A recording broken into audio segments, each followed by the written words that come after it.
Welcome back to the Lift Free and Diet Hard podcast. I'm your host, Andrew Coates.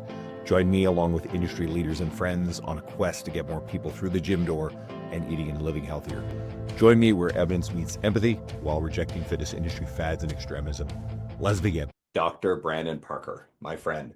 I was recently a guest on your podcast, as you reached out, and I was blown away with how good-natured, genial, and just radiantly positive your energy is. So I had to get you on mine after my little hiatus. So you are a doctor of chiropractic, you are a strength coach, the host of the Revival Method podcast, and just a lot of what I think is great about our industry. So welcome to the show. I appreciate you, man. Honestly, I say this, I've been saying this often because of you. I've actually been on other podcasts as well, but it's finally nice to be the bride and not the bridesmaid, right? You're always interviewing people, and to be on the other side, it feels nice, you know? And I've done both sides so much that I love it. So my cat Ozzy has made an appearance. So for the Spotify people who actually get to see a video of this now, Ozzy was just across the screen. Okay, this is something that I've been interested in a ton. I've done presentations on it. It's popping up more and more in the industry. Exercise and injury risk. Okay, a few things. One, and you can take it wherever you want. How safe is strength training?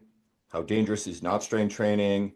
And I like the idea of movement optimism. Let's talk about what movement optimism is. Yeah. So with movement optimism, it's the idea that your body is going to be strengthened and protected by resistance training, and you can access any range of motion as long as your body is prepared for it. Most people growing up in the culture of, at least I can speak for America, but I think it's worldwide, where we were told that don't let the knees pass the toes, don't bend the lower spine, don't do XYZ because you'll end up with some type of fear-mongering injury that you can't correct. So I love to bring up the fact that when people say don't let the knees go past the toes, that very same research that they're citing says, okay, the second you don't let those knees go past your toes, there's going to be 3 times the pressure that's going to be on your lower back. So what are we saying here, right? But the idea here is if we can strengthen the body and prepare it for everyday forces and a little bit past that, we're going to have a protective barrier of strength. Therefore, we're not going to experience an injury or at least drop the chances of it ever occurring. What about rounding? You alluded to it, rounding your back while deadlifting, picking things up. This is a nuanced topic we have a lot of traditional fear around. So do you want to explain the nuance there?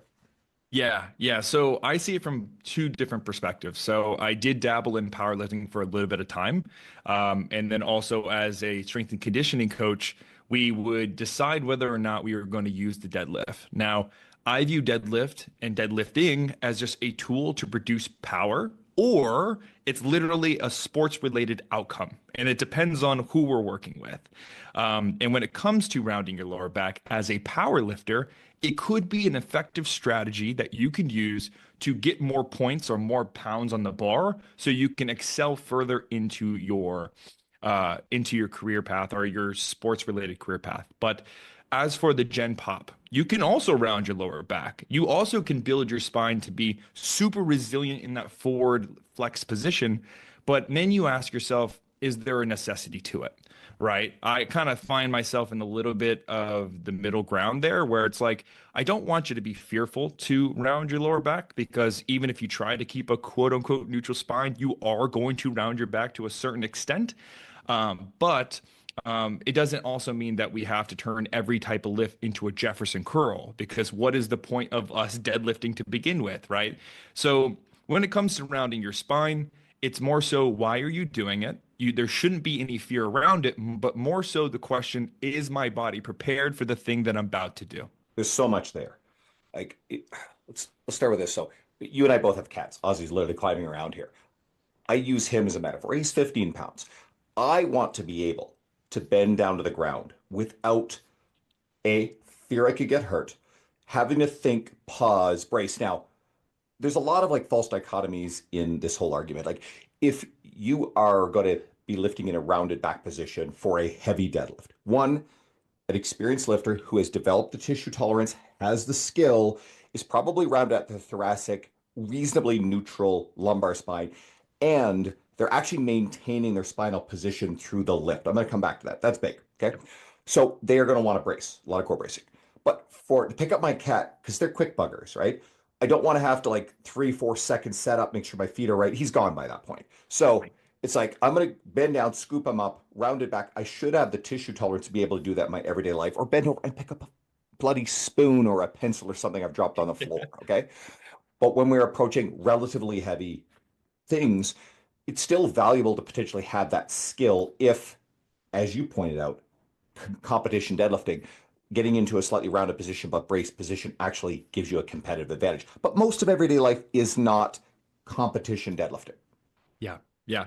I'm so glad you went down that route because in my line of work, I almost have to remove the idea that you must brace in everyday life, right? Because when somebody becomes injured, they're going to almost self-correct too much, where they're going to think to themselves, if I bend my spine, I'm going to injure myself in a way that I can't recover from. So a lot of my rehabilitation approach is trying to remove that crutch. Because if you sit there in a brace spine 24/7, it kind of goes back to what we were saying is like you're going to see a regression where your body isn't no longer prepared for that forward flex position because you removed it from your life completely. So when you're not thinking about it and you end up not bracing in that one split second, your injury risk will be much higher. That's why we should actually take the time and train these ranges of motion and also remove any type of inherent fear because we know that fear in itself can create a pain pattern as well. So, a few different directions I want to take this.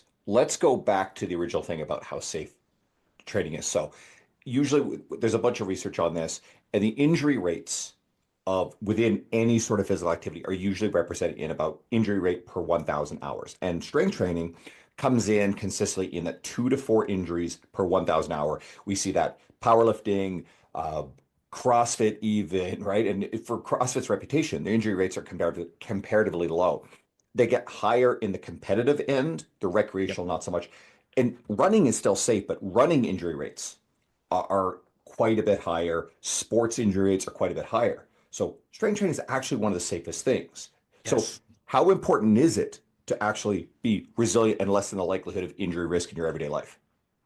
I think it's massive. It's massively important. I'm pretty, like I said, I try to stay middle of the ground when I make statements, but there's one non-negotiable thing that I tell everybody is you should be experiencing or participating in any type of resistance training. You have to. At the end of the day, as we age, we're going to see hormonal shifts, which means we're going to be losing muscle mass, which means our total capacity of being strong is going to be naturally lower. Therefore, the daily stresses that are being placing on our body will be much higher in comparison to where we currently are.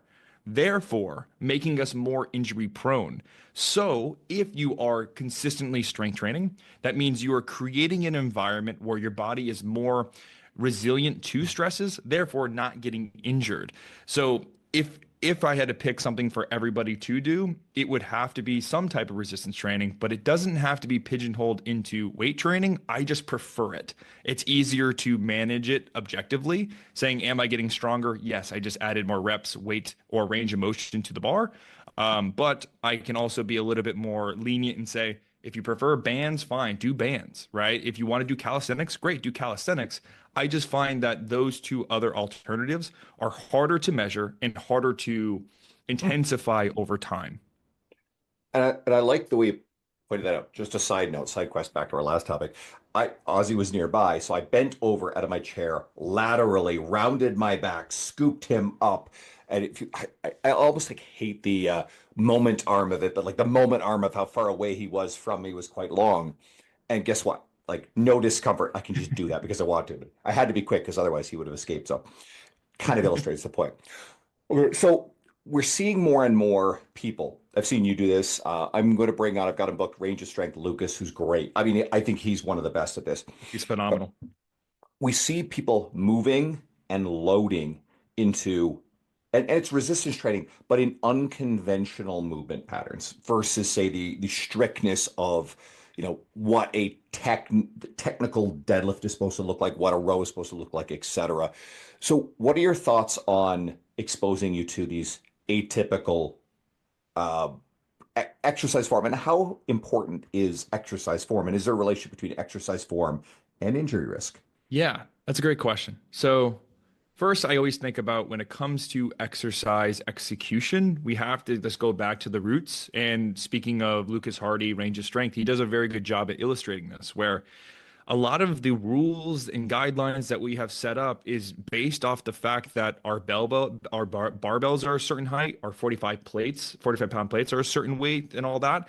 And these weird arbitrary standards that we have created is the reason why we have these rules around it. Now, if somebody were to say, okay, these 45-pound plates are no longer, let's just say 2 feet in diameter, now it's 5 feet in diameter. Now our complete approach to exercise has changed. And because we had to make that understanding, then we actually had to ask ourselves, why do we have rules in the first place? And I think some of it's misguided. I think some of the rules that were made were just false correlations of, well, you bent your spine, therefore that's why you're injured. But when it comes to the actual rules around it, I just ask myself a very simple question is my body prepared for this? And if I don't have a way to say yes or no to that, then I'll probably down-regulate that exercise in a way that I feel confident. So, for example, the Jefferson curl. That's when you basically are touching your toes in a forward bent position, and you almost look like a fishing rod that's completely getting pulled on by a fish, right? Now, that is an uncharted territory for a lot of people, right? And it'd be very silly for somebody to add weight to the bar and try to do that motion if they never even touched their toes fluently to begin with. So asking yourself, am I prepared for this? And if there's a little bit of weariness, keep regressing until you are solid, like I know I can do this. Then you can start to build proof. Then I think that in a way is going to allow you to train in a situation where injury risk is very low, but you're still regaining uncharted territory that you haven't had before. And when it comes to technique and injury risk, it comes down to what we just said earlier.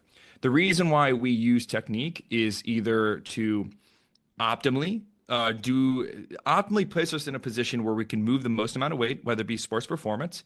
When it comes to squatting, I mean, I have a certain technique that I use that it feels like I'm dispersing the stress evenly, because once again, that's what I'm trying to do.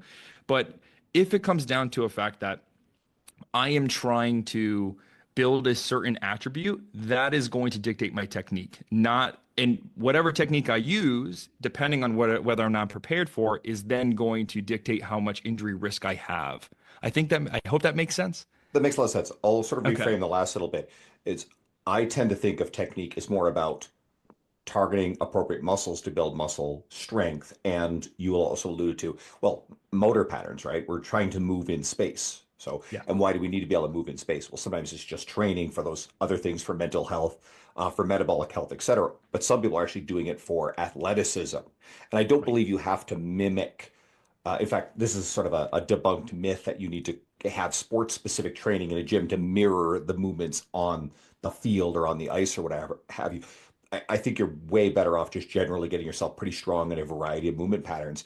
And then if you have someone who does that stuff, then maybe closer to quote season, you can incorporate some stuff that mirrors a bit more, but you're probably also better off. Like, let's say I'm Canadian, right? So a lot of hockey up here.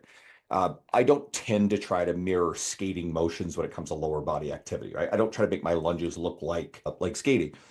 People are going to get a lot of exposure to the movement positions of skating while they're actually playing hockey. But I just want someone to be strong, powerful. So if they can generate, if they have motor skill, if they can generate power, Yep. strength, then they're going to be faster. They're probably going to be more resilient to injury, which goes back to where we started.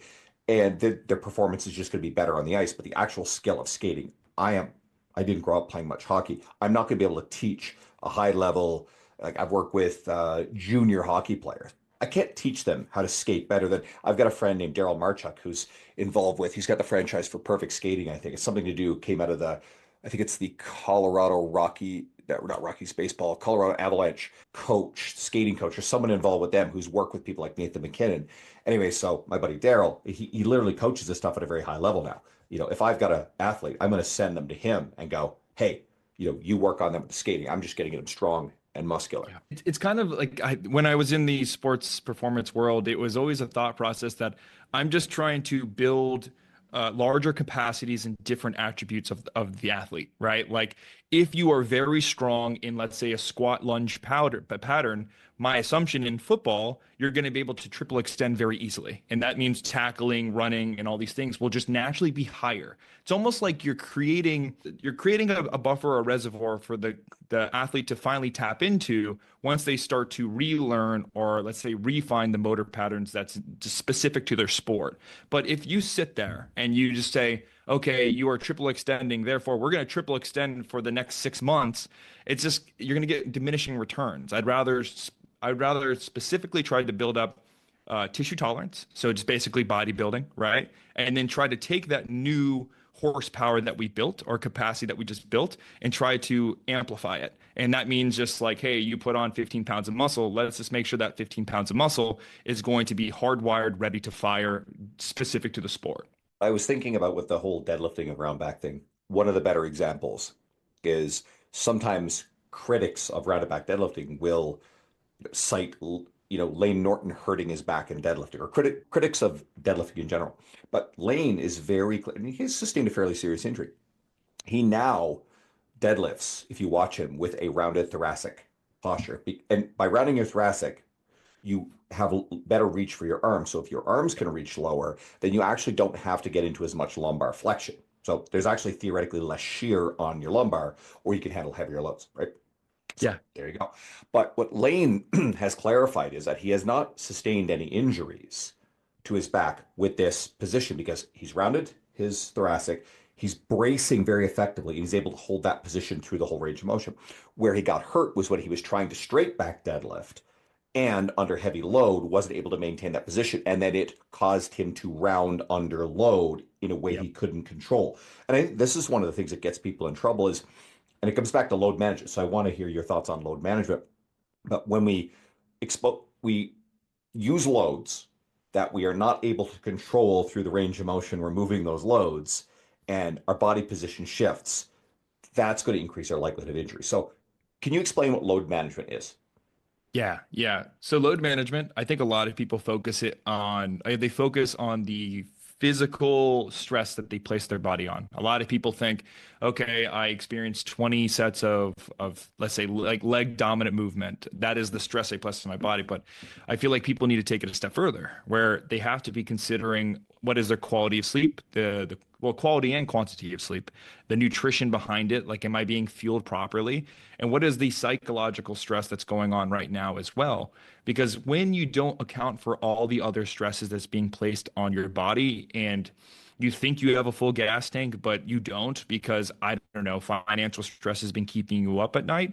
That's when you set yourself up where perhaps you go for PR, but you're so under recovered that your injury risk is going to be much higher. So the idea of load management is understanding where your current recovery is and then picking a physical stress in the gym that will match that to make sure you don't exceed that. For example, this is where we get into like auto regulation, right? That's why I love reps in reserve and I teach all my clients reps in reserve Me because too. it's so empowering because when you understand that, hey, maybe I'm at a 30% capacity because my kids kept me up last night, you can step into the gym and be like, it's okay. I'm still going to keep an RIR around maybe a 3 to 5, depending on how I feel. But in the weight that I use will be very different. The reps, what I'll do is very different, but you're still getting quality and you're not risking putting yourself in a hole when it comes to your recovery. So, to that in that nature, it's like load management is all about making sure that you're still making progress further. You're not over exceeding the stresses that's being placed in your body, and you're allowing for optimal recovery. I know that's a catchphrase, but recovery in a way that allows you to adapt. Okay, I love what you just described. So, what you described, it's a concept called allostatic load. And if anybody's never heard this before, I love it. Memorize this, okay? And you described it's the entire cumulative amount of physical, emotional, life stress that you experience, and you have to recover from it. So, just remember, allostatic load, you have to take this into consideration. It's not just the weight on the bar. So now, where can you take the training side even further about because the understanding that modern understanding that there's not really a big relationship between form and injury risk. What's Mhm. probably happening is probably poor load management is what we're now understanding. And I would go as far as to say as a lot of the stuff where we see form breaking down and form gets blamed for things is probably poor load management. I would 100% agree with that. I mean, you could put somebody in a very safe and stable position. Like let's just say a machine loaded press, right? Very, very easy for it to be stable and you can control the load on the body. And I'll still have people come into the office with, I don't know, bicep instability or bicep tendonitis of some sort. And once again, it's exercise as stress on the body. It is what it is, right? And what it is it's a relationship of stress and recovery, therefore we adapt. If you it doesn't It's less about the exercise selection, it's more about how much stress are we putting in the body and how much are we recovering.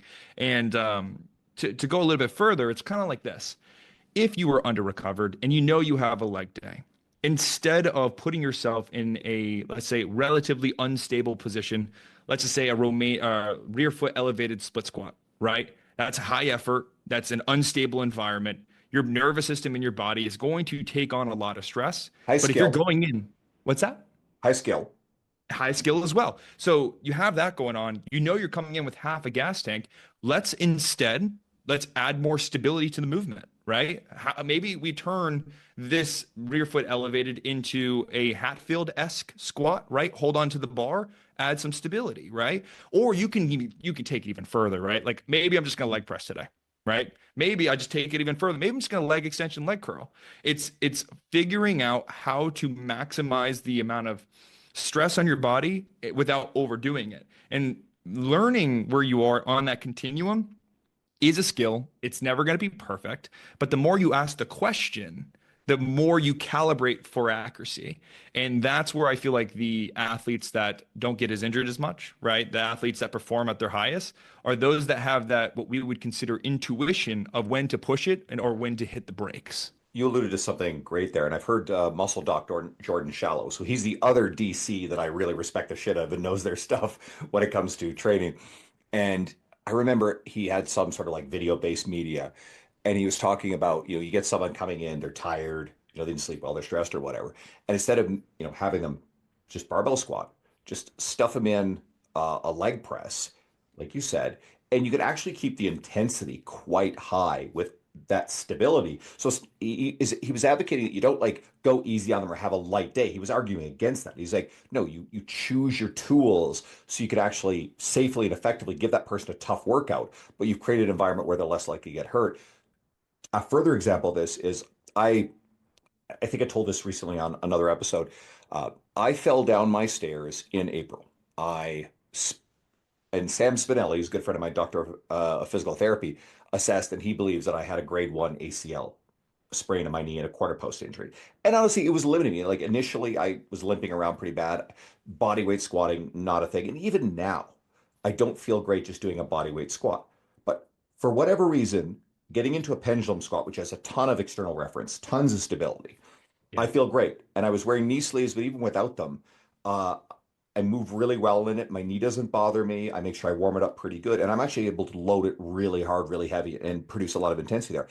And it does, and like I'll get in a hack squat, which should theoretically be the same thing. Doesn't love hack squats, but a pendulum squat is absolute butter. And it's allowed me to continue to make progress on my leg training.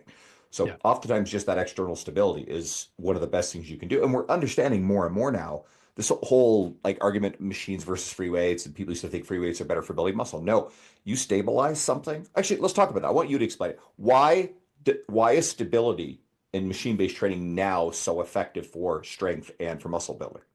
Yeah, I think two sides of the coin here. So first and foremost, the more stable the human body is, the more force it's going to exert. I see it as our body, it has a bunch of safety mechanisms and safeguards built within it. And if there is an inherent instability, your body is only going to put an output out there that will match that. That's why you might see somebody, simple example, that's why you'll see somebody leg press a house versus body, squat not so much, right? This is because the external stability allows your body to really push out there. I really love the idea of if I were to do machines and free weight, I'll start with a free weights first. It requires more stability. I'd rather you not be fatigued yet. And then as we get all of our main lifts out of the way, go to a machine that's heavily stabilized, and then we can go to failure, and we're close to it. And the reason why I like that is because typically speaking, machines are going to be lesser on the fatigue ratio, right? So stimulus recovery adaptation, SRA curve, right? Where if I really want to take you to failure, I want to create an environment where I'm going to get you to failure, but I'm going to make sure also you recover as quick as possible because I need you to come back in here a couple days later and I don't want you to be under recovered. So I think machines really play an awesome role there versus like if we were just sticking to the quote unquote functionality of free weights. Like some people will do like an overhead barbell press. If you're going to take that to failure, I personally would probably pick something more simplistic, maybe a machine related lateral raise, right? You can crush those, and then I'll see you in 2 days, and they might be a little bit sore, but they're still ready for more action. Safer to take someone to failure on a leg press or a pendulum squat than a barbell squat. Exactly. So how do you balance out the machine-based locked-in specific movement paths against what we talked about earlier, which is the movement variability and exposing people to different atypical Yeah. positions? That's so if I were to put this, so the approach that I would like to take is I work with clients that haven't moved in the general patterns in a very long time, let alone the atypical. So what I always like to do is we're going to warm up the body and then we're going to tax the movement patterns that are very stable minus a machine, right? I reserve machine training for twofold. One, safe failure, or two, training modification because of pain or things of that nature. I could use it for people learning how to do a movement, but if I'm there with them hands on, I'd rather put them in a safe environment with free weights just so they can get that feedback quicker. But usually, what I'll do is, of course, they'll do a general warm up, which is typically just the exercise we plan on doing, just at a lower rep or a lower weight, I should say. And then after we get a solid amount of stimulus, I would say around 2 to 3 set working sets, where I feel like they got work, but not too much work. I know their body is warm. Now we can find a cousin of this exercise, something that's used, like that's close to it, that I know those areas are warm and ready to go. Their nervous system isn't going to send out any false flags of like, hey, what's going on? Let's go ahead and take this for a ride. So, for example, let's just say we did 2, 3 sets of deadlift. The body's prepared. The body is reasonably prepared for that forward flex position. All right. Now that we're stepping away from the heavy load deadlift, now we can start to explore maybe a little bit more rounded back approach, much lighter weight. Extreme example, Jefferson curl. But because we did a deadlift that is very similar to a Jefferson curl, I've noticed that we've gotten much more results because they're not fighting these safety mechanisms that they once were fighting because of the nervous system, right? So after we do some movement prep, so exercise, cousin of exercise to really work on new ranges of motion. Then I'm like, okay, now let's actually get back to the bodybuilding side of things. Let's actually start building that tissue tolerance in the ways that I feel like you're lacking the most. And to further go down this rabbit hole would be like, I have a client with lower back pain right now. We are deadlifting in a very neutral spine because every time he goes slightly forward, it causes him a lot of pain. So after we do a straight spine deadlift, right, then we would start going into a I call it a cat cow cable row. So imagine a cable row, but as the bar or the handle is going further away from him, he's intentionally rounding his spine. And then when he pulls it towards him, he's extending his spine. So he's flexing and extending against resistance that we can control. So that would be like a cousin of what I'm trying to And establish. you could do that on a seated cable row where there's actually more stability because your feet are braced, you're on a bench. So you've got that extra stability, and then put someone in a safer position to be able to experience that. Yes, yes. So after we got basically anti-flexion extension from the deadlift. Then we got intentional flexion extension at the spine with that row. Now it's like, okay, the spine got a lot of work here. Let's actually just start working on bodybuilding around the spine now, right? So, Hmm. and usually what I'll do is like if I really hit the flexion extension, I'm like, all right, let's actually start to reestablish your lateral bending in your rotation because that tends to be very lacking as well. So that's kind of the thought process that I go through. I hope that makes sense. It always makes sense when I'm talking, but then on reflection, like I definitely didn't make that clear. It's a little tricky talking about technical movement concepts where the medium is audio, right? If this was a YouTube video of you explaining the movement, you had someone demonstrating it, it makes a lot more sense. But it's also where I can introduce a lot of people to you, as I love your media. And I'm hoping Thank you. that the enthusiasts and the coaches who've been longtime listeners kind of go, okay, cool, I want to go check out what this guy's doing. And then they get to do more of the deep dive and they'll see more of the concepts you and I are talking about. There's a whole bunch of stuff that we've pulled out of this. You know what? I'm going to pivot a little bit and maybe some of these things will come back. Oh, actually, I do know one thing I want to ask. So the like we're dealing with people who are afraid of movement and they're fearful of pain. And sometimes that's because there's previous injury, definitely previous injury, increased risk of future injury. But a lot of people are very sensitized to pain. Yep. So how how relevant is fear of pain? And what about fitness content that perpetuates fear of injury? We were talking off air Yeah. that there's I mean, if people want to go look it up, they can. So a pal of ours, I guess, creator Angus Bradley, he'll often very like bluntly sort of point out problem media, but he tends to be very on the topic. And there's an influencer that was brought to my attention who is fear mongering, very blatant, technically very, very incorrect, but just how jumping was bad. And if anybody's listening to this, if you haven't listened to the last episode yet with Luca Hocevar, actually 2 episodes ago, go listen to that because we talk about athleticism for life and the importance of maintaining as we age qualities like explosiveness, speed, agility, athleticism, because these are qualities that decline faster than bone loss, muscle loss as we age. So when I see media that is making people fearful of doing something as naturally human as jumping, Yep. then I get mad a little bit. Anyway, and I rarely take the bait. And I was commenting on the actual like of the original post, the actual like topic, and the influencer was vicious, was really awful, and then blocked me. And I'm like, okay, cool, all right, peace out. So back to how important, how dangerous is fear-based content around movement and injury? I Very dangerous, and it's something that I used to take kind of like I take the same approach as you, where it's like normally I don't take the bait, and I've been pretty good at it recently. Just like kind of just don't do it, do your own thing, outshine them, and hopefully improve your ability to educate where it actually is very understandable, and just outshines the sensationalism and fear mongering. But the issue is this. So as a chiropractor, I do use adjustments. I do use manual therapy as a way to desensitize the body. But when you look at the research, depending on which ones you look, we hardly perform the placebo. And the placebo can be literally, I go, Andrew, what we're gonna do is you're gonna lay on your face. I'm gonna do XYZ and I can do nothing.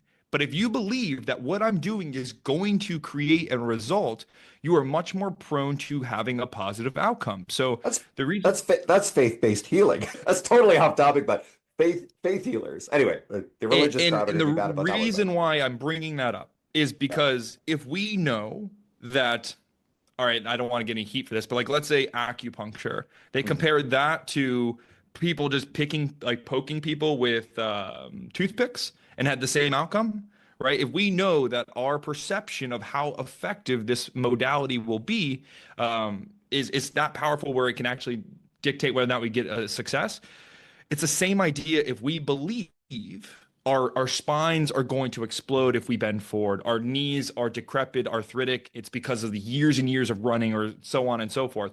What we believe is going to dictate whether or not we're going to feel better. So when somebody sees a video and it says, yeah, you're pretty much screwed because your knees went past your toes, they are creating an environment where it's going to be much harder for them to get out of it, because if we think about how our brains work, if we have a bias, we look for every opportunity to confirm it. Therefore, every time my knee went past the toes and I felt a little niggle in my knees, oh man, I'm destroying them. Right. So, as a rehab professional, I have to sit there, I have to listen, I have to validate, and then I have to try to challenge expectations in a way that they don't not like no longer come back to me. Right. So, to answer your question directly, it's terrible, and it really can influence somebody's ability to actually move and feel their best. Did I ever tell you the story about the nice little girl that I had in clinic when I was a student? No, no. This will illustrate this quite well. So When I was a student in chiropractic clinic, I was very up to date with the pain research. Who actually, speaking of Sam Spinelli, he was one of those people that actually helped me get on that boat of learning about all this.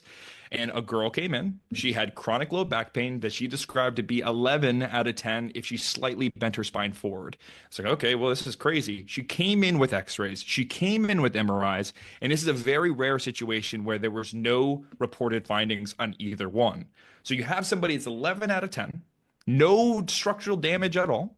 And every time she tried to reach forward, she would have this severe pain. I would dig a little bit deeper. And what she was told by a medical doctor, not pointing fingers, that's who told her, is that her spine is fragile. And if she were to keep bending forward, her spinal disc will erode and she wouldn't have an ability to do the things that she would love to do in the future. So here I am asking her to try to bend forward when a medical doctor said, if you do that, you'll lose your ability to do things you love. So there was a lot of friction there. And what we did to finally get her back to moving with no pain was a lot of education and a lot of exposure technique. So for her, all I said is, I want you to slowly go towards your feet, just slowly. Wherever you feel like that's your limit, stay there. And as she got to that point, it was probably right above the knees. I was like, okay, stay there. Take a deep breath in, take a deep breath out.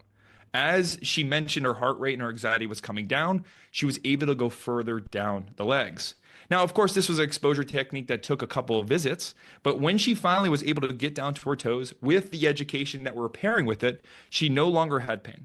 And that kind of just shows you how powerful our thought processes are around this type of stuff. So I'm sorry that's a roundabout way, a big, long-winded way of saying like this fear-mongering content is horrible for the general population, and it creates a massive puzzle for clinicians like myself to try to unravel. I think that story illustrates it perfectly. I mean, I think psychosomatic, and then I'm thinking, what the prodigy, this old electronic bed, psychosomatic addict insane. It's like a lyric from, if anybody gets that reference, great. I want you to message me on Instagram if you get that reference. If you don't, I'm very sorry that I bored you with that.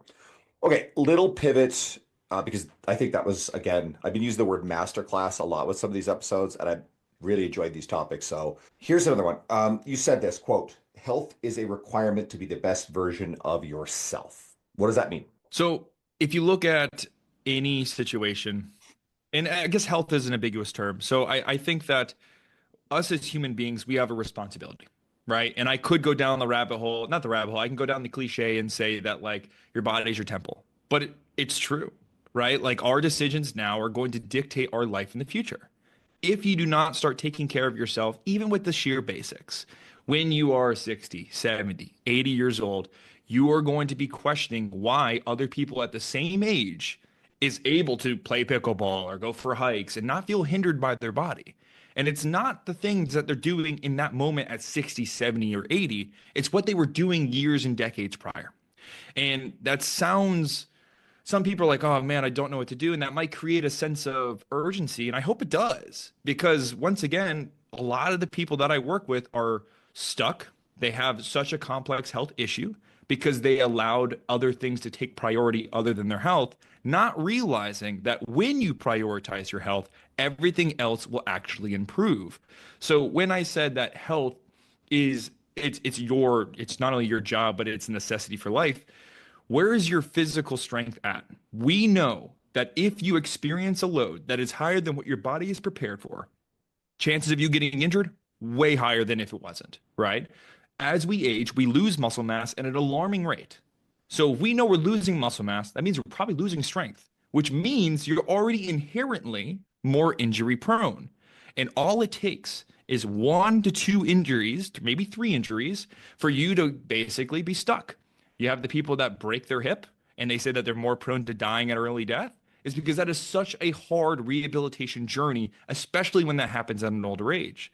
So why aren't we building up leg mass? Why aren't we building our coordination and strength and balance at a younger age? So if we step and trip over our cats or dogs, we can catch ourselves, right? So that's why I say it's such a necessity, is because not only will it show later stages of life, but it actually can prevent you having a premature death. I hope that's not too morbid. No, it's actually very honest. Again, recent episode with Luca, we talked about this a little bit. for, again, the maintaining athleticism for life, but also we got into the risk of neurodegenerative disease. And I'll repeat what I said in that episode for the people who didn't, and I want you guys to go back to it. So if you have a fall and break injury, especially like 60 plus, if you break a femur or a hip, you will, if you don't die from that immediately, the statistics are that over the course of next year, death rates increase, morbidity increases. So one is you probably have lost the mobility and the everyday activity to be able to go out into the world and interact your normal life, which means major, massive downregulation of metabolic health promoting activity. So we see rapid decline in metabolic health and loss of a lot of the outlets, social outlets for mental health. So we see Yes. potential rapid decline of mental health. Those are two of the biggest problems at that age range. And if those things tank, you've got problems. And Luke and I also talked about the importance of developing, and you alluded to this, I just like categorizing as movement reserve, muscle Yep. reserve and movement reserve. So the greater your reserves are, the slower, and you're actively strength training to slow the pace of that decline, you have a lot more muscle and you have a lot more movement ability, which makes you more resilient against injury. And you're already more statistically less likely to develop a lot of lifestyle diseases, some types of cancers, certainly a lot lower likelihood of cardiorespiratory disease, lower likelihood of some neurodegenerative diseases, lower likelihood of diabetes, right? All generally true. But in a situation where you end up with something like uh, cancer or a neurodegenerative disease, you have greater muscle reserve that slows the rate of decline and the progression of those diseases, and it may give you years of quality of life. Okay, this is a 1000%. this is a big deal. Okay, It's huge. And I think that and I the fact that you mentioned the whole basically alienization of if you are injured and you can't get back to your social norms is massive. I've seen so many people this is kind of like this is the cycle that I try to prevent many people getting into. And I think that this is where a rehab clinician or even a coach can literally save somebody's life. Is you get somebody that's injured. The natural inclination is to do nothing, wait for the body to heal, and then go back to what you're doing before.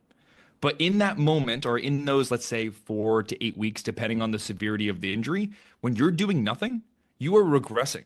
You're becoming weaker. So if you go back to your normal day-to-day exercise routine, back to load management, chances are you are going to exceed the load that your body is used to. So you have these people that injure, wait, and then they go back to exercising, injure themselves again, and then it just keeps feeding and feeding and feeding until they're scared to actually exercise again. now let's actually take this further into the inactive, metabolically unhealthy general population, and especially the population that is so over fat. Mhm. Praying people aren't offended by this, but it's like it's our society to where your strength to body weight ratio is already the stresses on your body. Things are so difficult that even like regular movement's hard. So you're Yeah. already at if you're weak and Mhm. you're heavy like that, you don't have a lot of movement skill, a lot of strength, you're already at greater risk of injury. So now apply what you just said. You get hurt. And even coming back to do body weight regular activity suddenly now becomes higher risk and more injurious. I also like I want to take that a step further because I have a client. He's very open to me talking about him. He's an inspiration to me. So he's not only he was in a situation where he was an addict and he would cope with drugs and alcohol and food. And as you can assume, he became very, very large. And he had chronic pain issues. And then to make matters worse, he had autoimmune issues. So you have this situation where this person is extremely inflamed because of the excess body fat. Then you have this person that's extremely inflamed because of the autoimmune disease. So every movement that he was doing, he just would spark more inflammation and things would hurt so much. Now he came to me with an injury. When he would to, let's say, do a body weight squat, people think, oh, that should be easy, right? Not when you're 400 pounds. That we're talking about load management, right? If my legs can only, or my back can only handle, let's say, a 200-pound leg press, and I'm trying to do a squat with 400 pounds, you can see how body weight issues can also play into that role as well. So for him, of course, we had dietary interventions, right? But for the sake of starting to get used to exercise, we had to do a lot of recumbent stuff or bed related stuff, floor related stuff.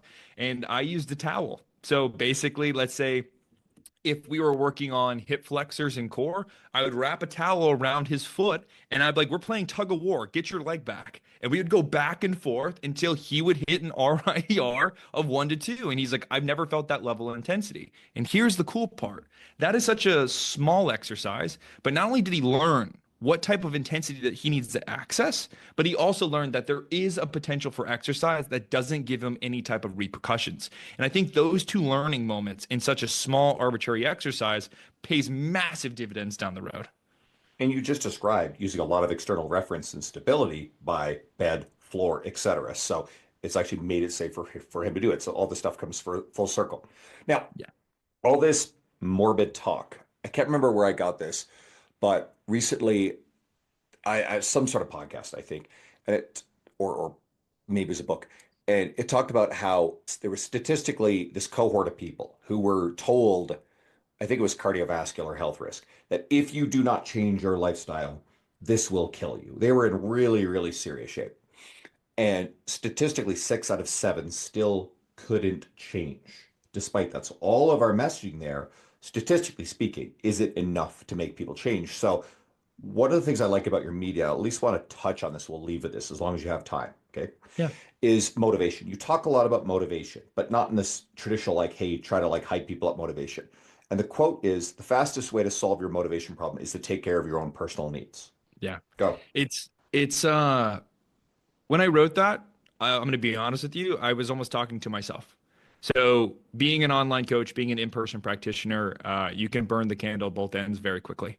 And then, of course, you have to find time to also be a husband, be a family member, and all these things. And I was feeling burnt out. I was feeling tremendously burnt out, and it was like a big like light bulb moment. And I started to incorporate this with my clients as well, where it's just like, are you burnt out or do you have an empty gas tank? Right? Like we're so like rah new year, but it's like, okay, you can go into the new year, but if you're getting 4 hours of sleep, you're not gonna motivate me. Like, right? Like like you can get some jumper cables and maybe wake me up, but like if I'm not getting my sleep, if I'm highly stressed and I'm not recovered, you're not gonna motivate me. And that's why it comes back to being full circle. I feel like motivation is a high energy state. And if you have a low energy state because you're not recovering and you're not taking care of those basic physical needs, you're always going to be flatlined. And that doesn't mean that we rely on motivation. There are times that we have to really push on well, I should say we should lean on our fact that we can be disciplined, but we shouldn't rely on that either. It's kind of like that back and forth where we celebrate our wins, we get a little small win or a small wind of motivation, and then as that comes back down, we rely on our discipline again, and then boom, back up again. Because what the research shows is motivation's really high when we first start set a goal and when we're about to achieve it. So my goal for most of my clients is to make sure that we have a massive milestone that we're trying to reach, and then we break it down into small, either bi-weekly, weekly goals, depending on the person's psychology. And when we do that, when we have that small win of you did this and therefore we're one step closer, we get that hit of motivation again. And once again, not relying on it, but I found it to be very, very effective. And also another tool, if somebody's wondering how they can boost their motivation, or coaches and their clients, is take a moment, ask the client, what was your win? And it's such a simple thing. But when you ask them, like, what was your win this week? They're going to sit there, they're going to think about it because they're already programmed to focus on the negative. But if you start to say, what was your win? Where did we move the needle forward? They'll start to show themselves gratitude, which in itself, my personal opinion, is how we start to get intrinsic motivation. So that's kind of how I view it. We don't want to rely on motivation. We don't want to rely on discipline, but we should create an environment where our environment is conducive to our goals. So we're not burning bandwidth to, let's say, walk on the treadmill, but my entire laundry basket's on it, right? Things like that. So we can continue to move forward in the most effortless state possible. So you had me picturing with the jumper cables, Jason Statham in Crank, and juice me, right? And I'm thinking to myself, that probably isn't sustainable, right? It's a perfect analogy for it. To add a little bit to what you just said, because obviously everybody listening is going to be getting this early part of the new year. It's like I like looking at identity. I like you talked about motivation, and then people. There's always the cliche stuff. Oh, motivation bad, unreliable, discipline good. It's not that simple. Sometimes motivation can actually be launch you forward. If it's there, Yep. go for it. I like thinking in terms of aligning your actions with your identity. And this is a James Clear Atomic Habits reference. I think it's one of the best frameworks on it. And if you can look at either an aspirational identity, if you don't feel in touch with your goals and the actions you want to take, I like thinking aspirationally, like imagine the person that you want to become, someone you look up to who does this sort of stuff, try to channel that. And then or maybe it's something that's been present in the past, you're just a little out of touch with. If we can get you back to thinking about that identity, and I like using this metaphor. We know all of the parents of young kids out there. I don't have kids. I can't speak to this, but I train enough of them, enough of my friends. A lot of them will, through the most extreme amounts of sleep loss and fatigue, show up, feed their kids, like they'll just take care of them, okay? No Yep. matter what, right? And a lot of that is the identity of being a good parent. And so they're in the depths of not being motivated, of being under recovered, being fatigued, and yet they'll do it. Why? Because it is in line with a key identity of who they are. If you can have these behaviors you know you need to align with your identity, and it probably means you actually have to work on the identity. And that is telling yourself, listen, I am someone who values being fit, being healthy, being physically active. And all of a sudden, those things become the default setting, the non-negotiable. For years, when I used to work, at a commercial gym, now I come home the second half of my days and I'm here in my home and I will still go out to the gym. But for me, I would change and hit the gym floor because that was my default setting, right? I would go automatically to go work out, not go spend some time on the couch. And I actually have to talk myself into days off. I've gotten better at that balance now. I'm also older, right? Like I can't train 7 days a week at the same kind of intensity. I was a maniac before. But I realized that the thing that I default to is aligned with my identity. Right. So I want you guys to think about that. So we got to leave people with how to find you. Again, love your media. So I want people to go follow you and check out what you're doing. So your Instagram is at dr.brandon.parker. Traditional That is spellings. correct. Okay. All right. What other resources? Is there anything else you'd like to direct people to? Your podcast, anything? Yeah. So this year I'm making a big push on the podcast. I thoroughly believe that if we're going to make the changes that we all say that we want to make with the current state of health, Hmm. you have to have deep conversations. That's going to actually solicit a response, right? So my podcast, The Revival Method, is basically geared towards bringing on awesome people like Andrew here to give me their perspective. And because everybody likes a different flavor, everyone resonates with different things, but we're all saying the same thing, right? And other than that, the other thing that I'll be making a push on is YouTube, a little bit more longer form, a little bit more driven towards rehabilitation, just because I see so many people fall into that route of, I'm not going to do anything for this injury. Therefore, 3 weeks down the road, I'm going to injure myself again. So I'm going to try to be I want to say the North Star of what people can be doing for the injury. So yeah, Dr. Brandon Parker, Instagram, Revival Method Podcast, and then you can also find me Dr. Brandon Parker on YouTube. Amazing. Thank you. So, anybody listening, let's say you found this episode through Brandon's media. So, the recent episodes, this would probably be about 8 of them, have been geared towards a more general audience.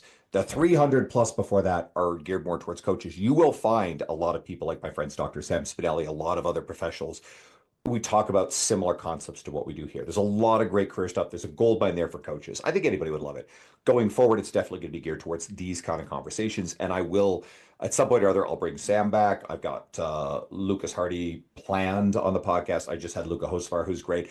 I am going to go hard into these kind of topics. You'll get lots more of it. So I would love it if you check out a few of the other recent episodes and hang around. I'd love to have you.